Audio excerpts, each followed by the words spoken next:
എല്ലാ പ്രിയപ്പെട്ടവർക്കും പുതിയൊരു വീഡിയോയിലേക്ക് സ്വാഗതം. ഇന്ന് സൺഡേ ആയതുകൊണ്ട് ഞാൻ കുറച്ച് ലേറ്റ് ആയിട്ടാണ് എഴുന്നേറ്റത്. ദീപ്തമോൾക്ക് പോകേണ്ട ദിവസം മാത്രമേ ഞാൻ കുറച്ച് നേരത്തെ എഴുന്നേൽക്കാറുള്ളൂ. ഇന്ന് രാവിലെ ബ്രേക്ക്ഫാസ്റ്റ് ആയിട്ട് ചപ്പാത്തിയും മുട്ടക്കറി ഉണ്ടാക്കാമെന്ന് വിചാരിച്ചു. ഞാൻ എഴുന്നേൽക്കുമ്പോൾ തന്നെ കുഞ്ഞുവാവ എൻ്റെ കൂടെ എഴുന്നേറ്റ് വരും. അത് കാരണം മോൾക്ക് പോകണ്ടാത്ത ദിവസങ്ങളിലെല്ലാം ഞാൻ പതുക്കെ എഴുന്നേറ്റ് വരുള്ളൂ. അത്രയും ടൈമും കൂടെ കുഞ്ഞ് കിടക്കുമല്ലോ എന്ന് വെച്ചിട്ട്. പിന്നെ അവൾ ഇവിടുത്തെ സാധനങ്ങളെല്ലാം പറക്കി ഓരോ സ്ഥലത്ത് കൊണ്ടുവെക്കാനായിട്ടുള്ള ഒരു കളിയിലാണ്. അങ്ങനെ പെട്ടെന്ന് തന്നെ ചപ്പാത്തിയും മുട്ടക്കറിയും ഒക്കെ റെഡിയാക്കി എടുത്തു വെച്ചു. ചേട്ടന് ഇന്ന് പോകേണ്ടത് കാരണം രാവിലെ തന്നെ ചേട്ടന് ബ്രേക്ക്ഫാസ്റ്റ് കഴിച്ചിട്ട് ഇറങ്ങാമെന്ന് വിചാരിച്ചിരിക്കുക. അങ്ങനെ എല്ലാം ഞാൻ പെട്ടെന്ന് തന്നെ എടുത്തു വെച്ചു. കുഞ്ഞുവാവയ്ക്കും ഫുഡ് കൊടുത്തു. അവൾ സാധാരണ ഫുഡ് കഴിക്കാൻ ഭയങ്കര മടിയുള്ള കൂട്ടത്തിലാണ്. ഒരു രീതിയിലും അവൾക്ക് ഫുഡ് കൊടുക്കാൻ പറ്റത്തില്ല. നമ്മൾ എന്തെങ്കിലുമൊക്കെ കാണിച്ചും കൊണ്ട് നടന്നും കളിപ്പിച്ചും ടി വി കാണിച്ചും അങ്ങനെ എന്തെങ്കിലുമൊക്കെ ചെയ്തിട്ടാണ് കുറച്ചെങ്കിലും ഫുഡ് കൊടുക്കുന്നത്. ഭയങ്കര പാടാണ് ചെറിയ ആൾക്ക് ഫുഡ് കൊടുക്കാൻ. പിന്നെ ചേട്ടൻ ഫുഡ് കഴിക്കാൻ ഇരുന്ന് കഴിഞ്ഞാൽ ദിച്ചു എപ്പോഴും മിക്ക ദിവസവും വഴക്കും കരച്ചിലും ബഹളവും ഒക്കെ തന്നെ ആയിരിക്കും. എന്ന് വെച്ച് കഴിഞ്ഞാൽ അതൊക്കെ എടുത്ത് അങ്ങോട്ടും ഇങ്ങോട്ടും ഒക്കെ ഒഴിച്ച് മാറ്റി തിരിച്ച് ഒക്കെ വെച്ച് കളിക്കാനായിട്ട് അവൾക്ക് ഭയങ്കര ഇഷ്ടമാണ് ചേട്ടൻ്റെ കൂടെ. ചേട്ടൻ കഴിക്കാനൊന്നും സമ്മതിക്കത്തില്ല. അത് എല്ലാം എടുത്ത് വെള്ളമൊക്കെ അതിനകത്തൊക്കെ ഒഴിക്കാതെയും കുറച്ച് വാരി വെച്ച് കൊടുക്കാതെയും ഇതൊക്കെ ചെയ്യാതെ അവൾക്കൊരു സമാധാനമില്ല. പിന്നെ എന്നാലും ഞാനതുവരെ ആ സമയം വരെ എല്ലാം മാറ്റി വെക്കും. ചേട്ടൻ എപ്പോൾ പ്രോഗ്രാമിന് പോകാൻ ഇറങ്ങിയാലും ദിച്ചുമോൾ ചേട്ടൻ്റെ കൂടെ പോകാൻ വേണ്ടിയിട്ട് ചേട്ടൻ്റെ കൈ പിടിച്ച് ഗേറ്റിൻ്റെ അവിടെ വരെ പോകും. എന്നിട്ട് ചേട്ടൻ വണ്ടിയിൽ കയറി കഴിയുമ്പം അവളെ തിരിച്ചെടുത്തുകൊണ്ട് വരിക എന്ന് പറയുന്നത് ഒരു വലിയ ഒരു കാര്യമാണ്. എന്ന് വെച്ച് കഴിഞ്ഞാൽ കരച്ചിലും ബഹളവും ഒക്കെ ആയിട്ട് അവളെ എങ്ങനെ നമ്മൾ ഒളിച്ചു വെച്ചാലും ചേട്ടൻ പോകാൻ സമയമാകുമ്പം ചേട്ടൻ്റെ കൂടെ ഇറങ്ങി അവിടെ വരെ പോയില്ലെങ്കിൽ അവൾക്കൊരു സമാധാനമില്ല. അവളെ കൂടെ കൊണ്ടുപോകുമെന്ന് വിചാരിച്ചുള്ള പ്രതീക്ഷയിലാണ് അവൾ പോകുന്നത്. പക്ഷേ ഞങ്ങളൊരു വിധത്തിലൊക്കെ അവളെ ഓരോന്ന് കാണിച്ച് പറ്റിച്ചൊക്കെ എടുത്തുകൊണ്ട് വരും. ദീത്തുമോളുള്ള സമയത്താണെങ്കിൽ വലിയ പ്രശ്നമില്ല. അവൾ എന്തെങ്കിലുമൊക്കെ സൂത്രമൊക്കെ പറഞ്ഞ് വണ്ടിയുടെ അടുത്ത് വരെ കൊണ്ടുപോയിട്ട് അവളെ കളിപ്പിച്ചൊക്കെ തിരിച്ചു കൊണ്ടുവരും. ഇന്ന് സൺഡേ ആയതുകൊണ്ട് ദീത്തുനും പോകണ്ടാത്തത് കൊണ്ട് ദീത്തുമോൾ പോയി ദിച്ചുവിനെ എടുത്തുകൊണ്ട് വന്ന് വലിയ വഴക്കും കാര്യങ്ങളും ഒന്നുമില്ലാതെ അവളെ ഇങ്ങ് കൊണ്ടുവരാൻ ഇന്ന് പറ്റി.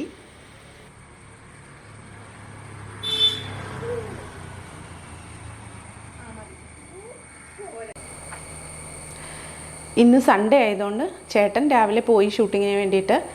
അപ്പം മോൾ ഇവിടെയുണ്ട്. അപ്പോൾ ഇന്ന് ഞാൻ വിചാരിച്ച് ചെറിയൊരു പൊതിച്ചോറ് ഉണ്ടാക്കാമെന്ന്. അപ്പോൾ ഞാൻ പൊതിച്ചോറിന് വേണ്ടിയിട്ട് പ്രിപ്പയർ ചെയ്യുന്ന ഐറ്റംസാണ് നിങ്ങൾക്ക് ഇന്ന് കാണിച്ചു തരുന്നത്. അപ്പോൾ നമുക്ക് പൊതിച്ചോറ് എങ്ങനെയാണ് ഉണ്ടാക്കുന്നതെന്ന് നോക്കാം. നിങ്ങൾക്ക് എല്ലാവർക്കും അറിയായിരിക്കും. എന്നാലും ഞാൻ എൻ്റെ കറികളൊക്കെ വെച്ചിട്ട് ഒരു ചെറിയ പൊതിച്ചോറ് മോൾക്ക് വേണ്ടിയിട്ട് ഉണ്ടാക്കുകയാണ്. നമുക്ക് നോക്കാം. കൊണ്ടുള്ള പുളിശ്ശേരിയാണ് ഉണ്ടാക്കുന്നത്. ഇതിനകത്തേക്ക് ഞാനൊരു 2 ചെറിയ ഏത്തപ്പഴം ചെറുതായിട്ട് വട്ടത്തിൽ അരിഞ്ഞിട്ടുണ്ട്, പച്ചമുളക് ഇട്ടിട്ടുണ്ട്. ഇതിൻ്റെ ഉള്ളിലേക്ക് ഒരു ശകലം മഞ്ഞൾപ്പൊടിയും ഇച്ചിരി ഉപ്പും ഇട്ട് നമുക്കിത് വേവിക്കാൻ വെക്കാം. അയച്ചാണ് ഏറ്റവും ഇഷ്ടമുള്ള ഒരു പുളിശ്ശേരിയാണിത്, ഏത്തപ്പഴം ഇട്ടുണ്ടാക്കുന്നത്. ഇനി ചെറിയൊരു മധുരവും കാണും.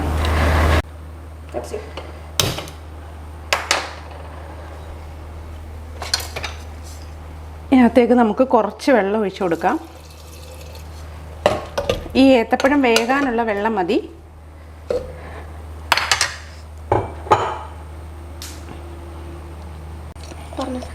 ഇതിനകത്തേക്ക് നമുക്ക് ശകലം മഞ്ഞൾപ്പൊടി ഇട്ട് കൊടുക്കാം.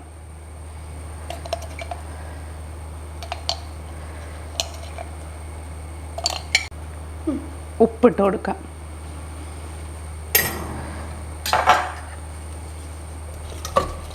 ഇനി ഇത് അടച്ചു വെച്ച് വേവിക്കാം. പഴം വേകുന്ന സമയം കൊണ്ട് നമുക്കൊരു പച്ചടി ഉണ്ടാക്കാം. ഈ പച്ചടിക്ക് വേണ്ടിയിട്ട് ഞാൻ എടുത്തിരിക്കുന്നത് വെള്ളരിക്കയാണ്. വെള്ളരിക്കയും ഒരു ചെറിയ സവാളയും പച്ചമുളകും, ഇത് 3 കൂടെ നമുക്ക് വേവിച്ചെടുക്കാം നല്ലതുപോലെ. കുറച്ച് വെള്ളം ഒഴിച്ചു കൊടുക്കാം. ഒരുപാട് വെള്ളം വേണ്ട, കുറച്ച് വെള്ളം മതി. ഉപ്പിട്ട് കൊടുക്കാം.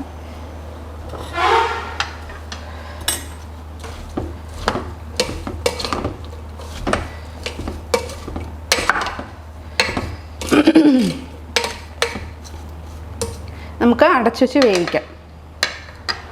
അത് 2 ഐറ്റം വേവുന്ന സമയം കൊണ്ട് നമുക്ക് പെട്ടെന്നൊരു മെഴുക്കുവരട്ടി ഉണ്ടാക്കിയെടുക്കാം. ഈ മെഴുക്കുവരട്ടി എന്ന് പറയുന്നത് കഴിഞ്ഞ പ്രാവശ്യം ഞാനൊരു ഉരുളക്കിഴങ്ങ് തോരൻ വെച്ചപ്പോൾ എല്ലാവരും മെഴുക്കുവരട്ടിയുടെ റെസിപ്പി ചോദിച്ചു. ഇത് ഉരുളക്കിഴങ്ങ് മെഴുക്കുവരട്ടിയാണ്. ഇതിനകത്ത് എടുത്തിരിക്കുന്നത് ഉരുളക്കിഴങ്ങ്, ഉള്ളി, ചെറുതായിട്ട് ചതച്ചെടുത്ത വെളുത്തുള്ളി, ഇത്രയും സാധനമാണ് ഇതിന് വേണ്ടത്. വെളുത്തുള്ളി ചതച്ച് ചേർക്കുന്നതാണ് ഇതിൻ്റെ ടേസ്റ്റ് എന്ന് പറയുന്നത്. അപ്പോൾ നമുക്ക് എണ്ണ ചൂടായി കഴിയുമ്പോൾ ഇതിനകത്തേക്ക് നമുക്ക് ഇട്ട് കൊടുക്കാം.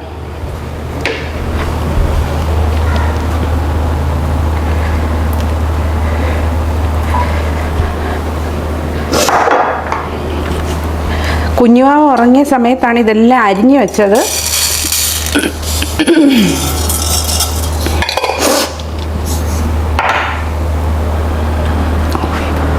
കടുക് പൊട്ടി നമുക്കിനി ഇതിനകത്തേക്ക് ഇട്ട് കൊടുക്കാം.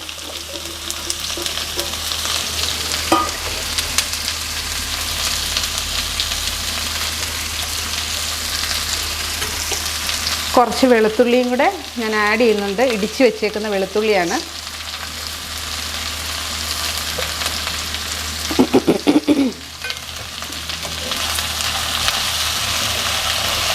ഇനി നമുക്കിത് അടച്ചു വെക്കാം.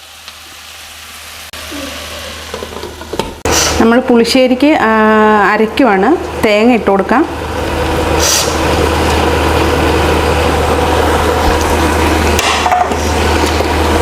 അതിൽ മഞ്ഞൾപ്പൊടി ചേർത്തായതുകൊണ്ട് നമ്മൾ ഒരു ശകലം മഞ്ഞൾപ്പൊടി ഇട്ടാൽ മതി. മഞ്ഞൾപ്പൊടി ചേർത്തില്ലെങ്കിലും കുഴപ്പമില്ല.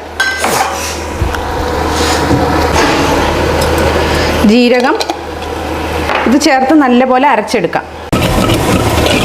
നമ്മുടെ പഴം നല്ലതുപോലെ വെന്തിട്ടുണ്ട്. വെന്ത് കഴിയുമ്പോൾ ഇത് ചെറുതായിട്ട് ഇങ്ങനെ ഒന്ന് ഉടച്ചു കൊടുക്കണം. ഇത് നല്ലതുപോലെ ഞാൻ ഉടച്ചു. ഇതിനകത്തേക്ക് നമ്മൾ അരച്ച് വെച്ചിരിക്കുന്ന അരപ്പ് ചേർക്കാം.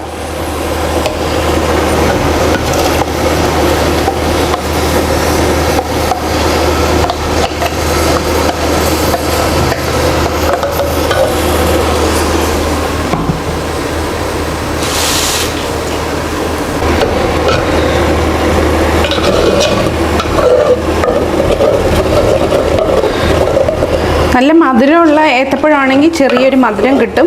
മധുരം കുറവാണെങ്കിൽ ചെറിയൊരു കുഞ്ഞ് ശർക്കരയോ അല്ലെങ്കിൽ ഇച്ചിരി പഞ്ചസാരയോ ആഡ് ചെയ്താലും മതി. ഇത് നല്ല മധുരമുള്ള ഏത്തപ്പഴമായതുകൊണ്ട് ഞാൻ ഇതൊന്നും ആഡ് ചെയ്തിട്ടില്ല. ഇനി ചെറുതായിട്ടൊന്ന് ഒരു ചൂടായി വരുമ്പം നമുക്ക്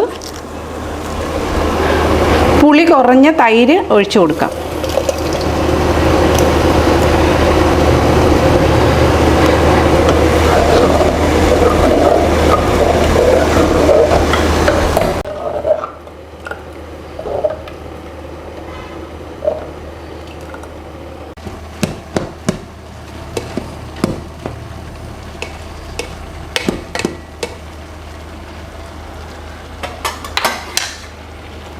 നല്ലതുപോലെ വെന്തിട്ടുണ്ട്. ഇനി നമുക്കൊരു ശകലം മുളക് പൊടി ഇട്ട് കൊടുക്കാം.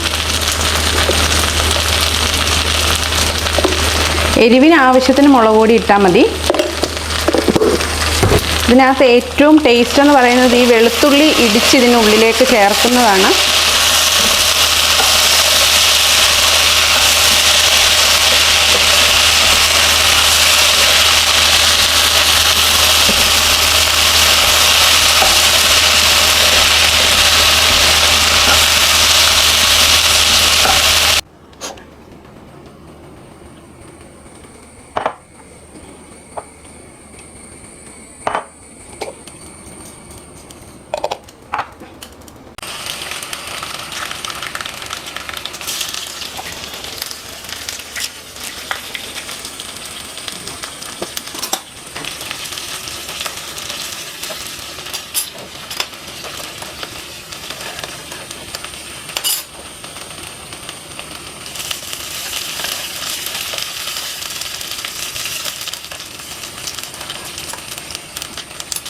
ഇങ്ങോട്ട് കാണിക്കും.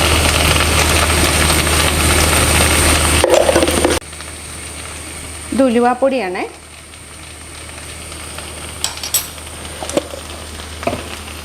ഇനി നമുക്ക് ഈ കടു വറുത്തത് ഇതിൻ്റെ മുകളിലേക്ക് താളിച്ചു കൊടുക്കാം.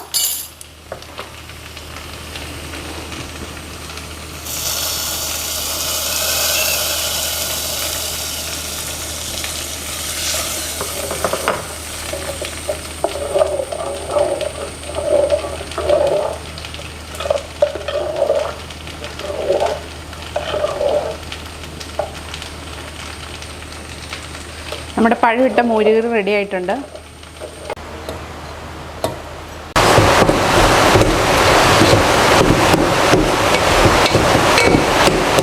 വെള്ളരിക്കയും ഇതും നല്ലതുപോലെ വെന്തിട്ടുണ്ട്. ഇതിനകത്തേക്ക് അരപ്പ് ചേർക്കാം.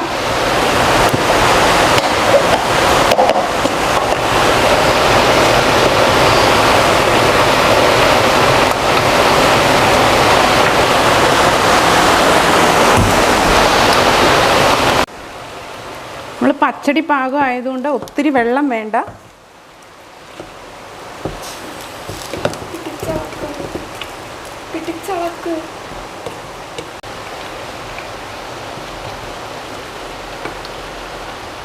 തൈര് ഒഴിച്ചു കൊടുക്കാം.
ഏകദേശം എല്ലാം ഉണ്ടാക്കി കഴിഞ്ഞു. അപ്പോൾ ഇനി ലാസ്റ്റ് നമുക്ക് ഇല വാട്ടിയെടുക്കാം.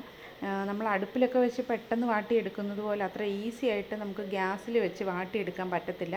ഓരോ സൈഡും ഇല പൊട്ടിപ്പോവാത്ത രീതിയിൽ ചെരിച്ച് വേണം വാട്ടിയെടുക്കാനായിട്ട്. നമ്മുടെ കൈയും പൊള്ളരുത്, ഒത്തിരി ചൂടും അടിക്കരുത്. എല്ലാം ഞാൻ ഡൈനിങ് ടേബിളിലേക്ക് എടുത്ത് വെച്ചിട്ടുണ്ട്. എന്നിട്ട് ഇനി ദീപ്ത സൈഡിൽ വന്ന് ക്യാമറയും പിടിച്ച് ഇതെല്ലാം എങ്ങനെയാണ് പൊതിഞ്ഞെടുക്കുന്നതെന്ന് കാണാനായിട്ട് വന്നിട്ടുണ്ട്. സാധാരണ സദ്യയൊക്കെയാണ് നമ്മളെല്ലാ കറികളും ഇത്രയും കറികളൊക്കെ ഉണ്ടാക്കി സദ്യ ഉണ്ണാറാണ് പതിവ്. ഇന്ന് ഞാനത് പൊതിയാക്കി അവൾക്ക് കൊടുക്കാമെന്ന് വിചാരിച്ചു, മോരുകറിയും എല്ലാ സംഭവങ്ങളും വെച്ചിട്ട്. അപ്പോൾ അവൾക്കും ഇത് കാണുമ്പോൾ ഒരു ഭയങ്കര സന്തോഷം. നമ്മളെല്ലാ കറികളും സംഭവങ്ങളും ഒക്കെ ഉണ്ടാക്കുന്നത് കുഞ്ഞുങ്ങളുടെ ഒരു സന്തോഷത്തിന് വേണ്ടിയിട്ടാണല്ലോ. അപ്പം ഇന്ന് അവൾക്കൊരു വെറൈറ്റി കൊടുക്കാം എന്ന് വിചാരിച്ചു. അവളങ്ങനെ വലിയൊരു ഈ ചോറും കറികളും ഒക്കെ ഒത്തിരി ഒന്നും ഇഷ്ടമില്ല. പക്ഷേ ദീപ്തയെ സംബന്ധിച്ച് ദീപ്ത എന്ത് കൊടുത്താലും കഴിച്ചോളും. ചോറെങ്കിൽ ചോറ്, ബിരിയാണിയെങ്കിൽ ബിരിയാണി, അങ്ങനെ എന്ത് ഫുഡും ഇന്ന ഫുഡ് വേണമെന്ന് അവൾക്കൊരു വാശിയോ അങ്ങനത്തെ പ്രശ്നങ്ങളൊന്നുമില്ല. നമ്മൾ എന്തുണ്ടാക്കി കൊടുത്താലും കഴിക്കുന്ന ഒരാളാണ് ദീപ്ത. അതുപോലെ ദീപ്തയ്ക്ക് ഒരുപാട് കറികളും വേണമെന്നില്ല. അത് കാരണം എനിക്കും വലിയ ബുദ്ധിമുട്ടില്ല. അവൾക്ക് എന്തെങ്കിലും ഉണ്ടാക്കി കൊടുക്കാനാണെങ്കിലും എനിക്ക് വലിയ ബുദ്ധിമുട്ടൊന്നുമില്ല. പിന്നെ ചേട്ടൻ അങ്ങനെ ഈ പൊതിച്ചോറിനോടൊന്നും വലിയ താല്പര്യമില്ല. ചേട്ടന് ഏറ്റവും ഇഷ്ടം ചപ്പാത്തിയും അങ്ങനെയുള്ള ഐറ്റംസാണ്, ദോശ അങ്ങനെയുള്ള സാധനങ്ങളൊക്കെയാണ്. പിന്നെ ഞങ്ങൾ എന്തെങ്കിലും ഉണ്ടാക്കുന്നത് കാണുമ്പോൾ ചേട്ടന് കൊടുത്താൽ ചേട്ടൻ ടേസ്റ്റ് ചെയ്തിട്ട് അഭിപ്രായം പറയുന്നല്ലാതെ ചേട്ടന് ഇതിനോടൊന്നും വലിയൊരു താല്പര്യമൊന്നുമില്ല. അങ്ങനെ ഞാൻ ഏകദേശം എല്ലാം എടുത്തു വെച്ചു. ഇനി മാങ്ങാച്ചാറും കൂടെ കുറച്ച് വെച്ചിട്ട് ഇനി നമുക്കത് നല്ലതുപോലെ ഒന്ന് പൊതിഞ്ഞ് എടുക്കാം.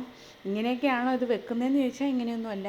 എനിക്ക് പറ്റുന്ന അറിയാവുന്ന രീതിയിലൊക്കെയാണ് വെക്കുന്നത്. സാധാരണ ഇത് സ്ഥിരമായിട്ട് ചെയ്യുന്നവർക്ക് ഈ കറികൾക്കൊക്കെ ഓരോ സ്ഥാനം ഉണ്ടാവും. ഞാനെല്ലാം അവിടെ ഇവിടെയും ചെരിച്ചും മാറ്റിയും തിരിച്ചും ഒക്കെയാണ് വെച്ചിരിക്കുന്നത്. അപ്പോൾ അങ്ങനെ നമുക്ക് ഇത് പൊതിഞ്ഞെടുത്ത് മടക്കി വെക്കാം. അങ്ങനെ ഒരെണ്ണം ഞാൻ പൊതി കെട്ടി. ഇനി ഒരെണ്ണം കൂടെ പൊതി കെട്ടണം. അതെനിക്ക് വേണ്ടിയിട്ട്. അവൾക്ക് കൊടുക്കുമ്പോൾ അവളുടെ കൂടെ ഇരുന്ന് കഴിക്കാൻ ഒരു കമ്പനി വേണമല്ലോ. അത് കാരണം ഞാനൊരു പൊതിയും കൂടെ കെട്ടി എനിക്ക് വേണ്ടിയിട്ട്. അങ്ങനെ 2 പൊതി റെഡിയായിട്ട് ഞങ്ങൾ 2 പേരും കൂടെ ഇരുന്ന് കഴിക്കാമെന്നൊക്കെ വിചാരിച്ചിരിക്കുവാണ്.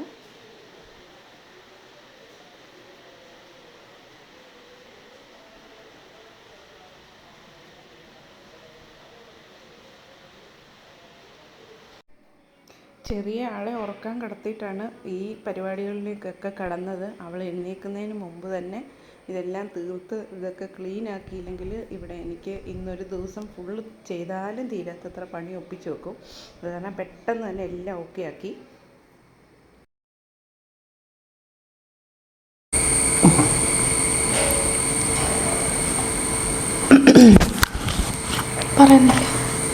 അപ്പം ഞാൻ പൊതിച്ചോറുണ്ടാക്കി ദീപ്തയ്ക്ക് കൊടുക്കുവാണ്. കുഞ്ഞുവാവ ഉറക്കമായതുകൊണ്ട് ഞങ്ങൾ 2 പേരും കൂടെ കഴിച്ചിട്ടിരിക്കാമെന്ന് വിചാരിച്ചു. അപ്പോൾ ഇത് തുറക്കാം.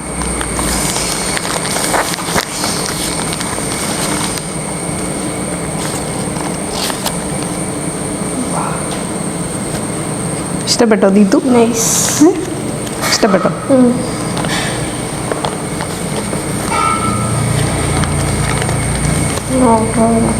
വളരെ കുറച്ച് കറികളൊക്കെ ഞാൻ വെച്ചിട്ടുള്ളൂ. എന്നാലും ഒരുപാട് കറികളൊക്കെ ഈ പൊതിച്ചോറിനകത്ത് വെക്കുന്ന ആളുകളുണ്ട്. എന്നാലും ചെറിയ സമയം കൊണ്ട് ഇത്രയും കറികളൊക്കെ ഞാൻ ഉണ്ടാക്കി ദീതുവിനൊരു പൊതിച്ചോറ് ഉണ്ടാക്കി കൊടുത്താണ്. അപ്പം ഇന്ന് ഞങ്ങൾ പൊതിച്ചോറ് കഴിച്ചുകൊണ്ട് ഈ വീഡിയോ നിർത്തുകയാണ്. ഞാൻ ഉണ്ടാക്കിയ വിഭവങ്ങളും ഞാൻ ഉണ്ടാക്കിയ പൊതിച്ചോറും എല്ലാം നിങ്ങൾക്ക് ഇഷ്ടപ്പെട്ടു എന്ന് വിശ്വസിക്കുന്നു. അപ്പോൾ ഇതുവരെ ഉണ്ടായ സ്നേഹവും സപ്പോർട്ടും ഇനിയും പ്രതീക്ഷിക്കുന്നു. പുതിയൊരു വീഡിയോയിൽ കാണാം. അതുവരെ ബൈ.